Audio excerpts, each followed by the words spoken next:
यस्य रूपमधिकम् प्रच्छन्नगुप्तं धनम् विद्या भोगकरी यशः सुखकरी विद्या गुरुणा गुरुः विद्या बन्धुजनो विदेशगमने विद्या परं दैवतम् विद्या राजसु पूज्यते न तु धनम् विद्या विहीनः पशुः विद्या प्रशस्यते लोकैः विद्या सर्वत्र गौरवा विद्यया लभते सर्वम्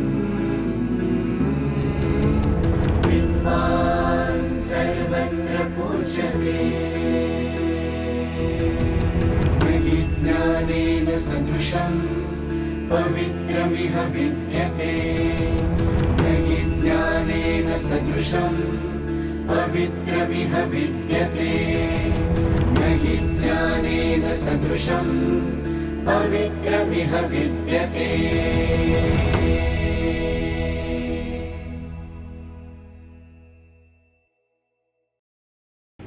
नमस्कार. विजयादशमीच्या आपल्या सर्वांना हार्दिक शुभेच्छा. आज पाठ्यपूजन करून विद्येची देवता सरस्वती हिची पूजा आपण करतो. विद्या अर्थात ज्ञान याचं महत्त्व आपल्या सर्वांसाठीच अनन्यसाधारण आहे. म्हणूनच आज विद्यावाचस्पती या कार्यक्रमात आपलं स्वागत करताना मला विशेष आनंद होतोय. पार्ली टिळक विद्यालय असोसिएशनच्या महाविद्यालयांमधील आणि शाळांमधील प्राध्यापक आणि शिक्षक विद्यादानाबरोबरच ज्ञानग्रहणाचं कामही अखंड करत असतात. आपले सगळे व्यावसायिक आणि प्रापंचिक व्याप सांभाळत जेव्हा ही मंडळी PhD सारखी अवघड पदवी प्राप्त करतात तेव्हा ते नक्कीच कौतुकास आणि आदरास पात्र ठरतात. विद्यावाचस्पती या कार्यक्रमातून ही मंडळी आपल्या भेटीला येत आहेत.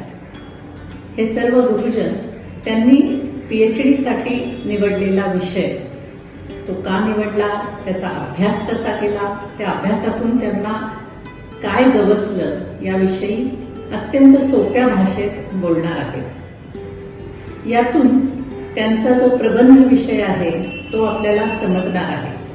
आता तो केवळ त्या ब्लॅकबुक पुस्तकात न राहता किंवा लायब्ररीत बंदिस्त न होता सगळ्या जगासमोर विद्यावाचस्पती या कार्यक्रमातून येणार आहे. विद्यावाचस्पती या कार्यक्रमातून अनेक विषय आपल्याला समजणार आहेतच, पण त्या विषयांची गोडी लागेल, त्या विषयाचा अभ्यास करण्याची स्फूर्तीही आपल्यापैकी अनेकांना मिळेल असा मला विश्वास आहे. पार्ले टिळक विद्यालय असोसिएशन ही कदाचित पहिलीच संस्था आहे जे अशा प्रकारच्या कार्यक्रमातून आपल्या PhD धारक गुरुजनांना सगळ्या समस्त सामान्य लोकांपर्यंत त्यांचा अभ्यास पोहोचवण्याचा प्रयत्न करत आहे. विद्यावाचस्पती या कार्यक्रमात मी पुन्हा एकदा आपलं स्वागत करते आणि हा कार्यक्रम आपण कायम पाहत राहा अशी विनंती करते. धन्यवाद.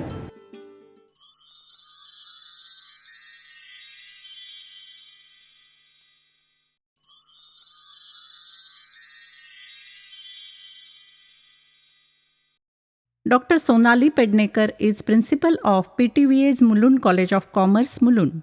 She has 39 years of teaching experience. She was head of the department history at Vidyavachaspati College for 33 years before joining MCC as principal. She is also a recognized postgraduate teacher and a research guide.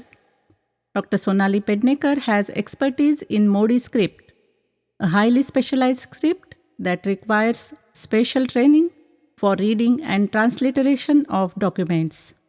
She has trained many students in this and offered consultancy to numerous individuals and corporates. Dr. Pednekar has completed several research projects funded by the University of Mumbai, UGC and Government of Maharashtra. She has been awarded the prestigious Sir Dorabji Tata Post-Doctoral Fellowship.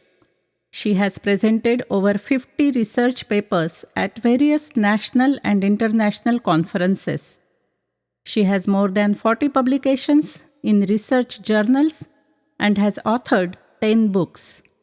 She has been invited as guest speaker, resource person by many colleges and organizations.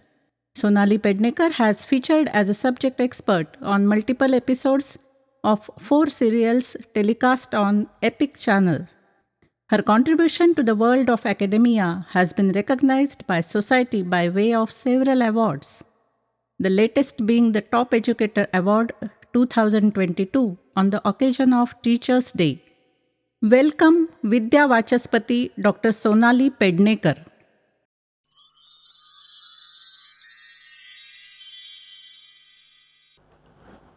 Namaskar.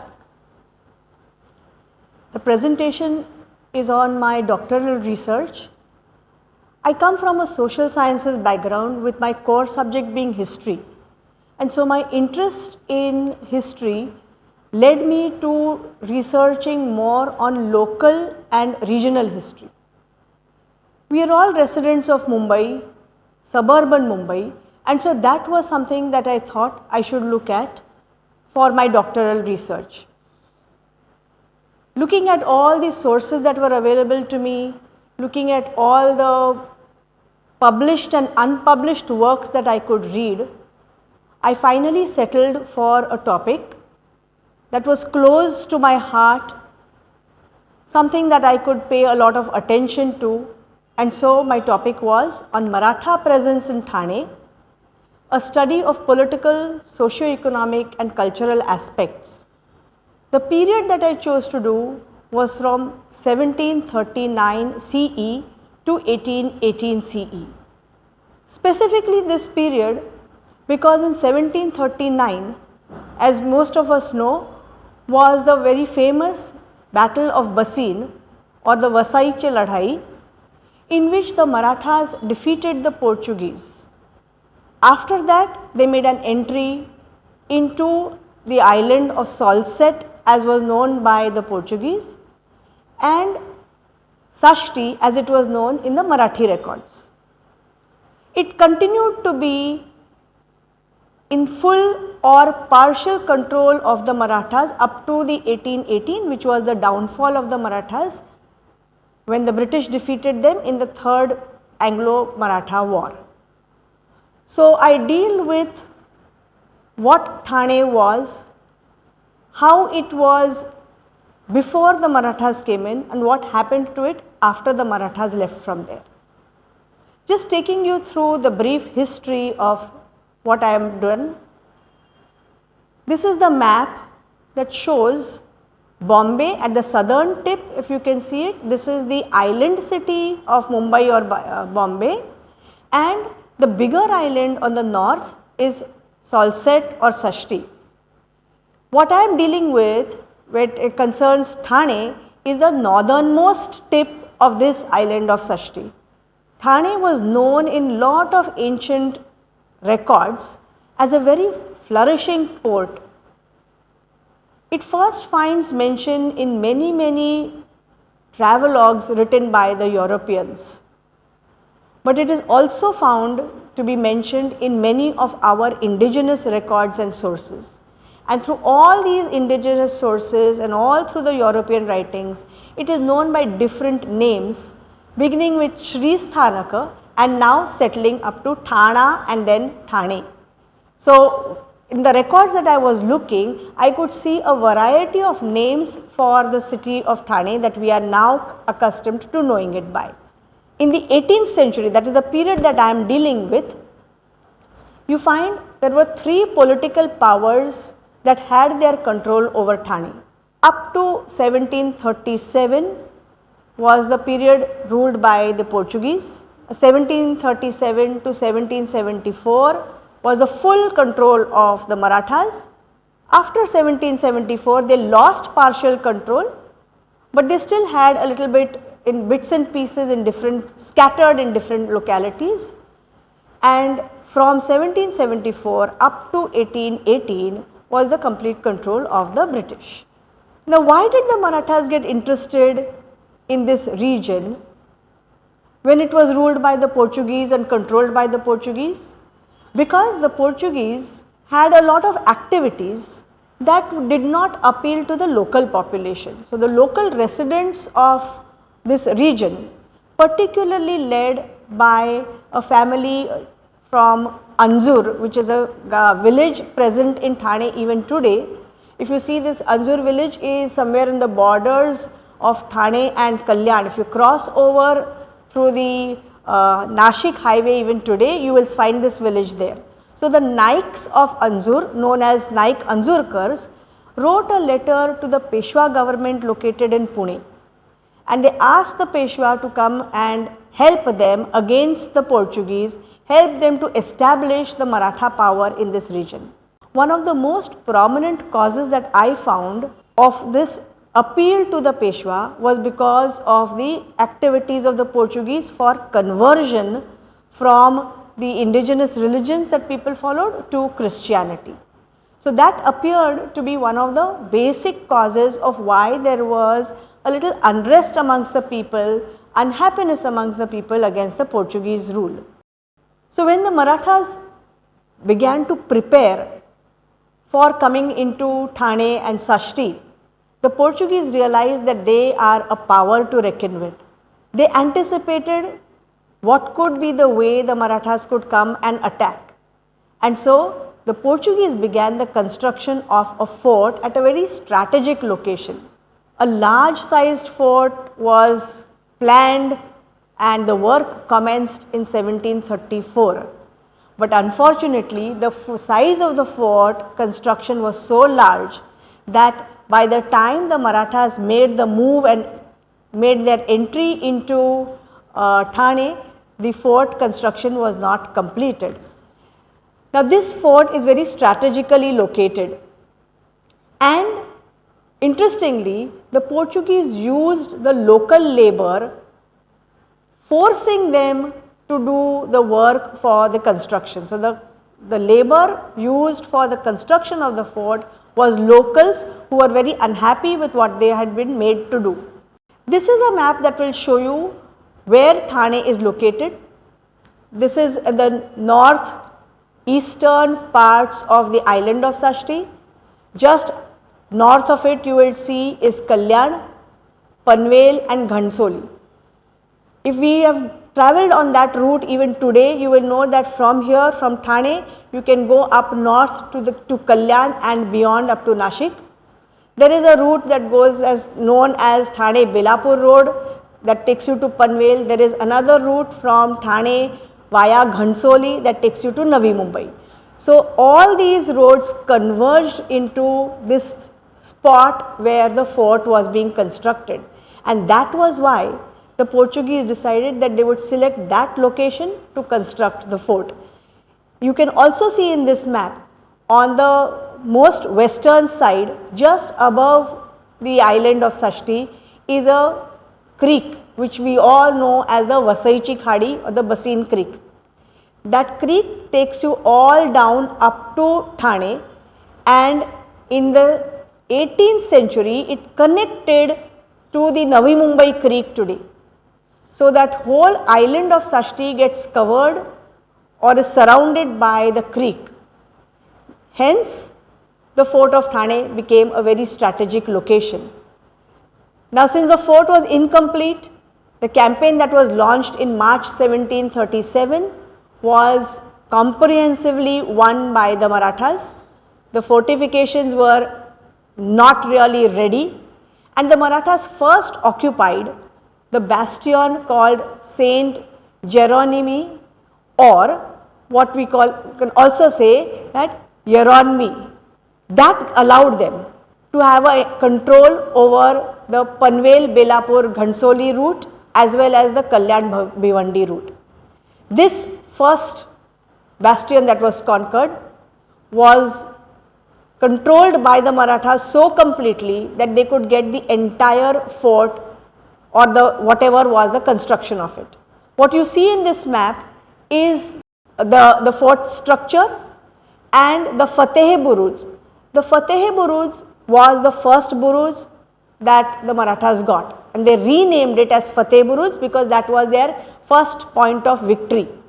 The other, on the eastern side, the three bastions or the Buruj that you see are in the facing the creek or facing the water, whereas the other two on the western side were land facing.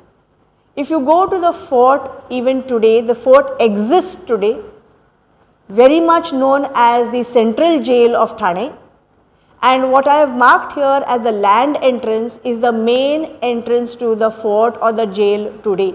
We cannot see the Buruj, we cannot see the bastions today because the entry into that is restricted and common persons cannot go there. But if you really decide to walk around and take a look, you can see some of those bastions there. After the conquest of Fateh Buruj, they conquered the other forts and they bastions, and they named them Sarje Buruj, Darya Buruj, Hanumant Buruj and Gagan Buruj. And once this fort was completely ready for occupation, it was large enough for about 750 people to live there, work there and carry out all the administrative activities. Now, a fort required administration, and when you talk about administration, you require troops as well as civilian population. All of these people were about 750 in number. It included slave labor, it included female domestic slaves, it also included children because children were available for a lower cost. So, people saved money on employing women and children. The belief is always that in the 18th century only men went out to work, women were at home, children were not allowed to work, but I have found that females and children have been employed both by the Portuguese earlier and then by the Marathas. So, it really denies or negates that thought process that we have that females were only at home. The fort shows an artillery section. The fort also shows that cannons were used by the Marathas. So, it had, other than such kind of ammunition, it also had multiple buildings of interest. There is a very large structure referred to as the Sarkar Wada, probably that was the area in which all administrative and policy decisions were made. It had an Tarangan or an observatory. It brings to mind the progress that or the scientific temperament that would have existed, that people could see through the observatory, they could look at the skies, they could look into the sea, they could spot enemies coming on a very clear night, they could map out what they want to do. And of course, if you had 750 people living there, you had small houses, big houses, there was a Lohar Khana there as well. A granary was absolutely necessary because ammunition was made. There were examples of how the Marathas tried to make gunpowder. Now, when they got the fort, they stretched beyond the fort into the entire island of Salsette, which was referred to now as Pranta Sashti. And Pranta Sashti shows several districts which in the Maratha records are referred to as Tarfa. So, there was a Tarfa Malad, Tarfa Marol, Tarfa Turbhe, Tarfa Thane, Tarfa Dharavi. This is not the Dharavi that is Sayan Dharavi, but this is the Dharavi that is along the coastal beyond Versova. Bandora is today's Bandra and Ghodbandar.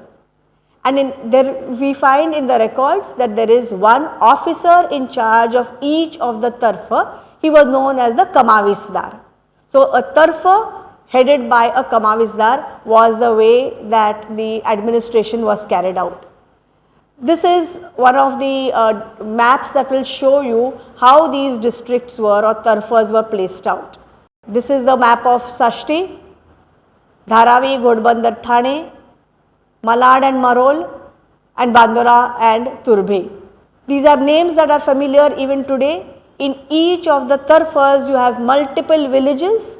So, my research was focused on Pranta Sashti's Tarfa Thane, and I found 15 villages in this Tarfa. all of us who are familiar with the city of Thane today feel that these are all our localities of Thane. So Vesave, Chene, Borivde, Vovle, or Ovle as it is called today, Vadauli, Kasar Vadauli as we know today, Kavesar, Kolshe, Chitarsar, Balkom, Majivde, Naupada, Chendani, Patspa Khadi, Kasbe Thane and Yeur. This is what Thane city is all about. But in the Maratha records of the 18th century, these were all villages, and the most populated villages of these was Kasbe Thane and Patspa Khadi, and the least populated was Yeur.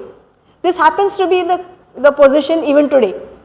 Kasbe Thane is the area around Thane station, the old station road, and that is also today very, very densely populated, a lot of small shops, a lot of people on the streets, and Patspa Khadi and Naupada, Chendani are all these where people still reside.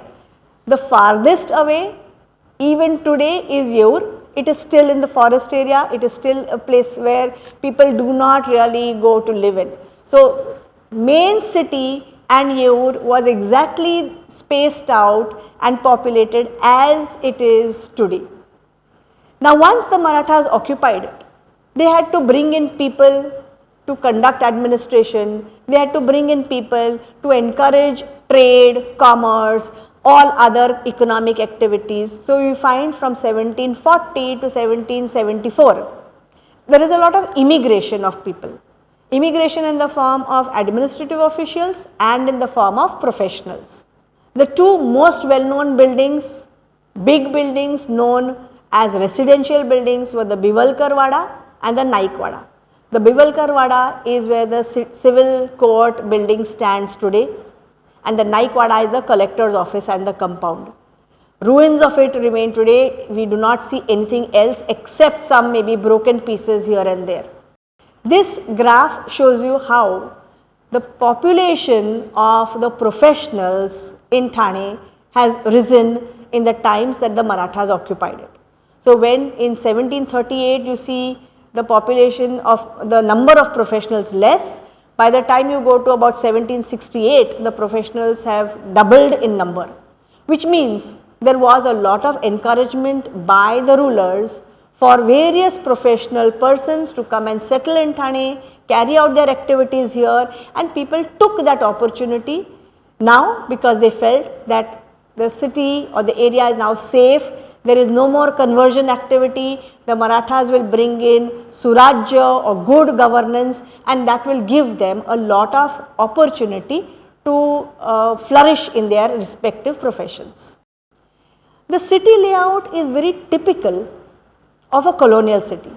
Every colonial city has the fort at the center, then there are huge open grounds, administrative buildings, and beyond all those administrative buildings and open grounds are the residential areas. This is exactly how you would look at the city of Thane even today. The fort, taking as the fort as the center, you will find there are open grounds. Today they are called police grounds. They are very open, and beyond that are the administrative buildings. Your civil court is there, your collector office is there, so the Bivalkar Wada and the Naik Wada existed there, and beyond that is Kasbe Thane, Chendani, Patspa Khadi, Naupada and so on. So those were all the residential areas. The features of the houses that you find in Thane are typically like what a Wada or a Haveli will be. So it will be large mansions laid out in a quadrangular form with a chauk open to sky in the center, and the construction would be wooden construction, beam and bracket kind of construction, decorated pillars, carved brackets, arches, but all of this was wooden.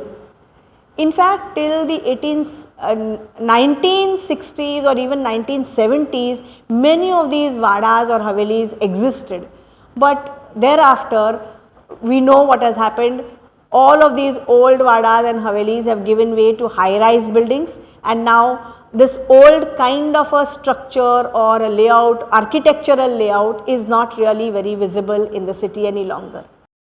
Looking at the population, normally we look at population through census records, But till 1826, that is after Thane fell to the British control, there are no census records available.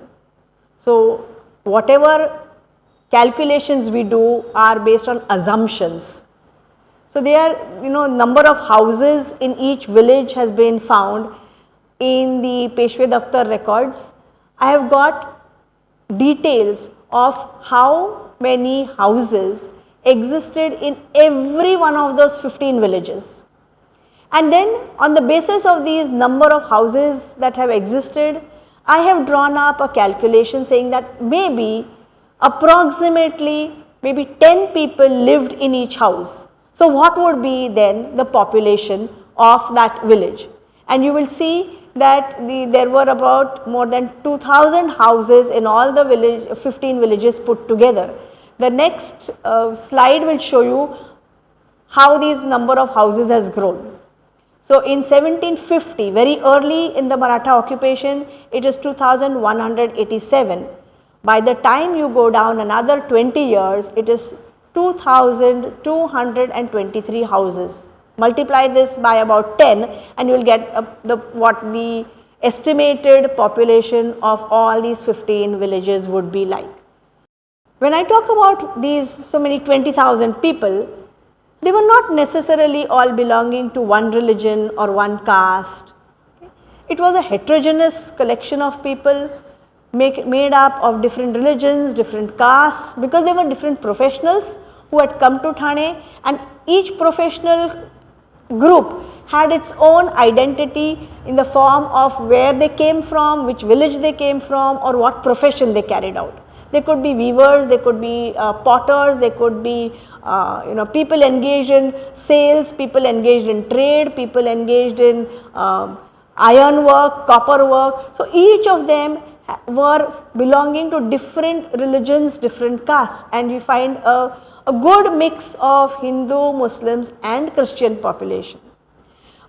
A little later, maybe by the 1770s, we find examples of how Parsis were encouraged by the British to migrate to Thane. And so there is a change in the population.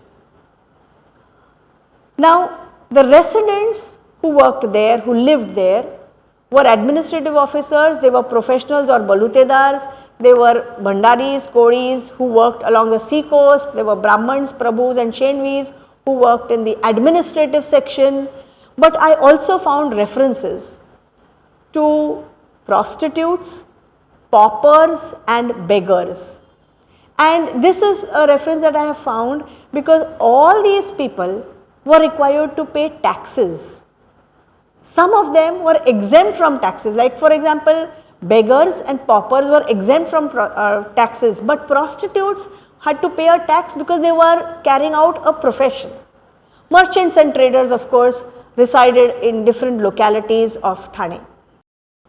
The occupations that all of these people engaged in were both agricultural and non-agricultural. Out of the 15 villages that I am referring to, 60% of the land was arable, they were cultivable land, and 40% of it was salt pans. Now this 60% of land that was arable or cultivable was not spread uniformly, obviously not. So in a place like Kasbe Thane, which was more of a trading center, there was less land that was arable, whereas in places that was further away, you had more of cultivable land.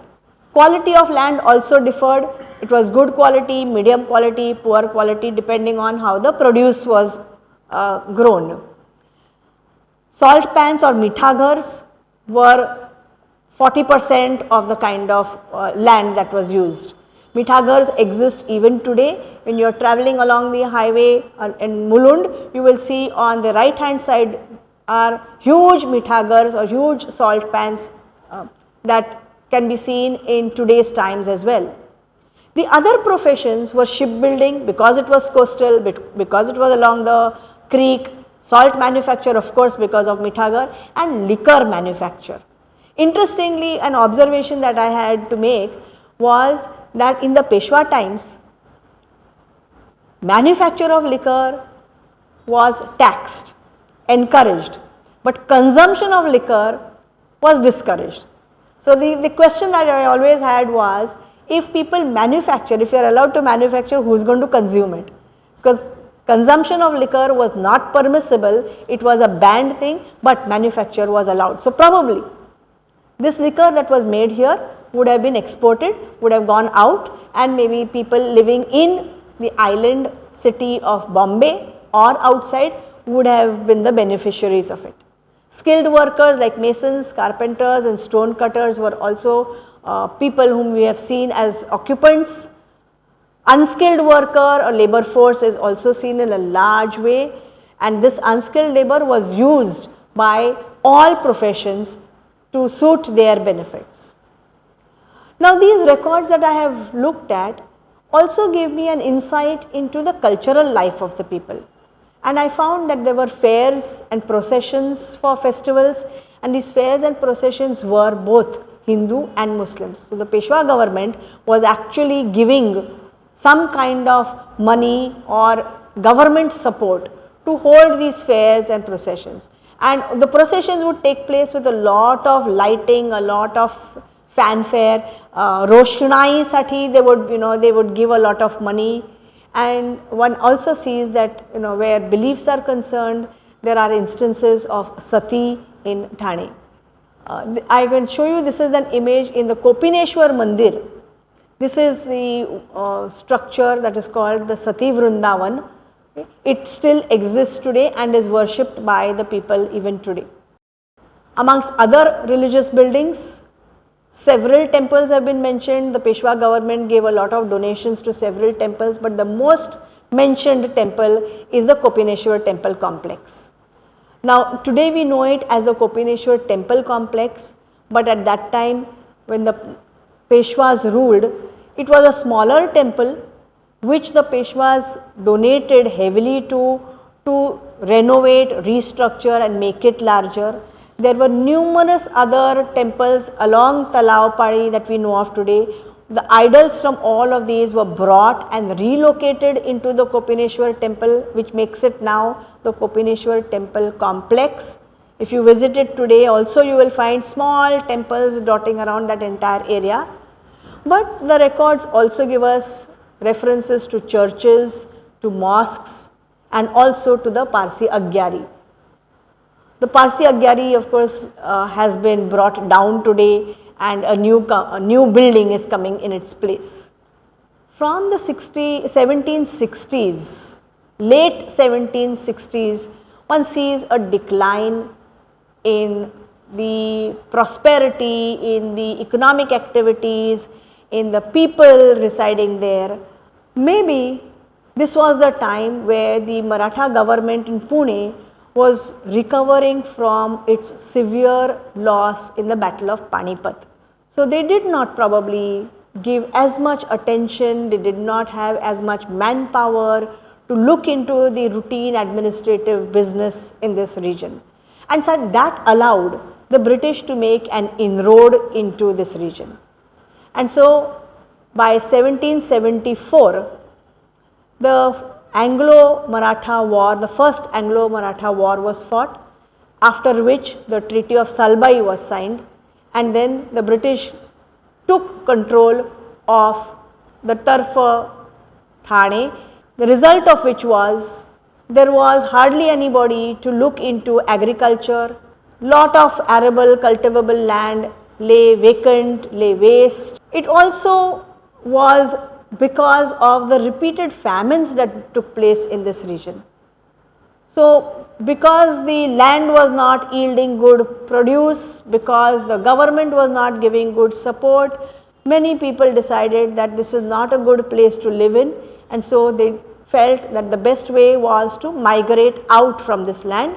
So population declined, and then you have vast expanses of open and vacant lands in this. Now I come to the 19th century, which is where the British had taken complete control over this. And when they took complete control over Thane, they reduced the importance of Thane from a very active port in ancient times to an administrative center of the Marathas to becoming only a military outpost that was like a secondary city or a subsidiary city to their main city of Bombay. So Thane got just reduced to its military outpost. In fact, even today, many people believe that it is not an independent city of its own, but a subsidiary city, a twin city to the city of Mumbai. The fort was then converted into a prison for political prisoners. In the early 19th century, the most well-known political prisoner was Trimbakji Dengre. And Trimbakji Dengre's very well-known legend from there was how he escaped from the jail in Thane. In fact, he had 3 people who entered the fort of Thane to help him to find his way out. And they brought in horses, they took jobs as horsemen in the stables of Thane, and every night they would go from one place to the other in the jail singing one song that Trimbakji Dengre would know, and the song was that there are 4 horses but 3 horsemen, one horse is looking for the horseman, if he comes then all the horses will be safe. This was a message that was going out to Trimbakji Dengre, and when he heard that once, he realized that he has people who have come there to help him escape. And he was able to escape using these horses and his friends. He escaped from there, the British could not lay their hands on him very easily. Of course, subsequently they got him. Thereafter, the other political prisoners who were kept in the Thane jail were Vasudev Balwant Phadke and Ananta Kanhere. Now this is what I have done from 1740 to 1818, and there are abundant sources available after that. There are also a lot of sources available in the Portuguese period. So my area of interest for research was to find out, to bridge the gap between Portuguese sources and the English sources. And when I looked for such sources, I found them in the Peshwe Daftar. They are all Modi records written in the Modi script. The script is Modi, but if you read it and you hear it, it sounds Marathi. So it is all written on small pieces of paper. The size of the paper may not be more than 10 inches and 6 inches breadth, 10 inches in length, written in Modi, but it gives me abundant information on this region during this period. Now that has helped me to reconstruct the history, to kind of bridge the gap, to fill in those blanks of history, of historical knowledge that we did not have early. There are very few people who are able to read the Modi documents. Modi documents are largely found in the Peshwa Daftar in the city of Pune. They are found in small pieces, as I said, tied together by strings, tied together further into rumals, and we have to go through rumal after rumal to find something small and meaningful that could be of some help to our research. If we are able to bring more of these documents out into the limelight, it will be doing human service to the cause of history. The other sources, of course, where the documents related to the British period were concerned were largely found in the Maharashtra State Archives, and a lot of unpublished and published sources that helped me to put all my research together. Overall, I have enjoyed doing this because this gave me a deep sense of satisfaction. It is important for all of us to know about the local history, the regional history, to be proud about what we are, to be proud about our heritage, and to be able to pass on this knowledge from one generation to the other. If I have been able to do this through my little bit of research, then I think I have done my service to my subject. Thank you. ज्ञानेन सदृशं पवित्रमिह विद्यते, ज्ञानेन सदृशं पवित्रमिह विद्यते न हि ज्ञानेन सदृशं पवित्रमिह विद्यते।